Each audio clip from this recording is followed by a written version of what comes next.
ሰላም ጤና ይስጥልን። ይህ ማህሌት ፋሚሊ ቲዩብ ነው። በዛሬው ዕለት በሰሞኑ በዓለማችን ላይ በጣም አሳሳቢና አስጨናቂ የሆነውን የኢራንና የእስራኤልን ጦርነት በተመለከተ ከተለያዩ ዘገባዎች ያገኘናቸውን ወደ እናንተ እናቀርባለን። ይህንንም እንደ መግቢያ መጽሐፍ ቅዱሳዊ ጥቅስ በመጠቀም እንጀምራለን። ሼር፣ ላይክ እና ሰብስክራይብ በማድረግ ወደ ሌሎች እንዲደረስ አድርጉ። አንደኛ ወደ ተሰሎንቄ ሰዎች ምዕራፍ 5 ቁጥር 3 ላይ ሰላምና ደህንነት ነው ሲሉ ያን ጊዜ ምጡ እርጉዝን እንደሚይዛት ጥፋት በደህንነት ይወጣባቸዋል ከቶም አያመልጡም ይላል። ይህን ጥቅስ የተጠቀምነው ፕሬዝዳንት ዶናልድ ትራምፕ ወደ ስልጣን በመጡበት ሰዓት ዓለምን ወደ መረጋጋትና ዓለምን ሰላም ወደ ማድረግ እንደሚመጣ አይነት ሰላማዊ መንፈስ ይዘው መምጣታቸውን ለማስታወስ ያህል ነው። መጽሐፍ ቅዱስ ላይ ይህ ጥቅስ ተጠቅሶ ይታያል።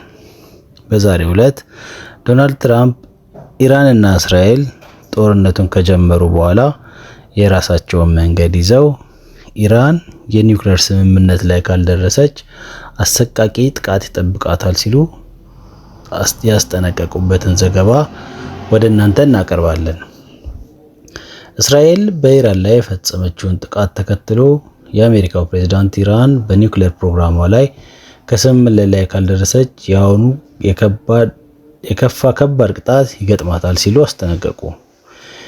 ኢራን አሜሪካ ከጥንቱ ጀርባ እንዳለችና ለተፈጸመባት ጥቃት እስራኤል ላይ ከባድ አጸፋ እንደምትመልስ እየዛተች ባለችበት ወቅት ነው ፕሬዝዳንት ትራምፕ ማህበራዊ ትስስር ገጻቸው ላይ ኢራን በኒውክሌር ፕሮግራሟ ላይ ስምምነት ካልደረሰች የባሰ አሰቃቂ ጥቃት ከእስራኤል እንደሚገጥማት የገለጹት።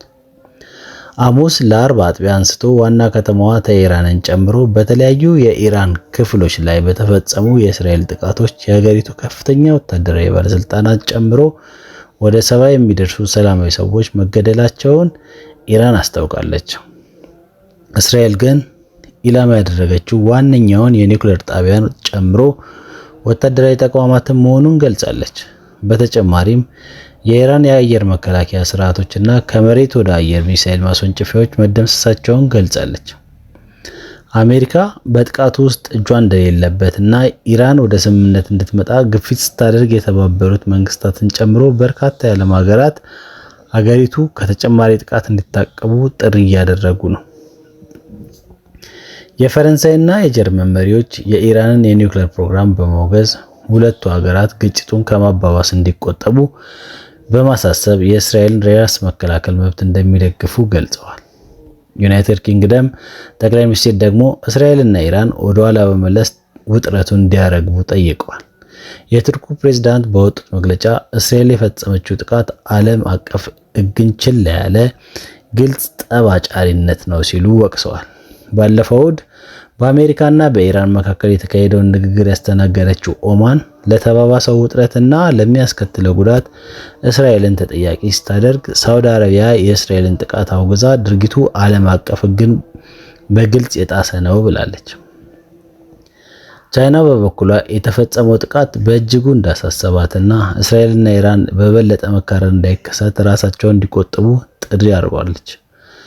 ሌሊት ጀምሮ መቀጠሉ የተነገረ ያለው የእስራኤል ጥቃት ተከትሎ ኢራንም ያጸፋ ምላሽ እንደሰጠች በሰሜናዊ እስራኤል ክፍል ውስጥ የአየር ጥቃት ማስጠንቀቂያ መስማቱ እንዲሁም አንድ ድሮን ተመቶ መውደቁ እየተነገረ ነው። ይህን የአሜሪካ ትራምፕ ለኢራን ያቀረቡትን ማስጠንቀቂያ አዘል መልእክት ነበር ያቀረብንላችሁ።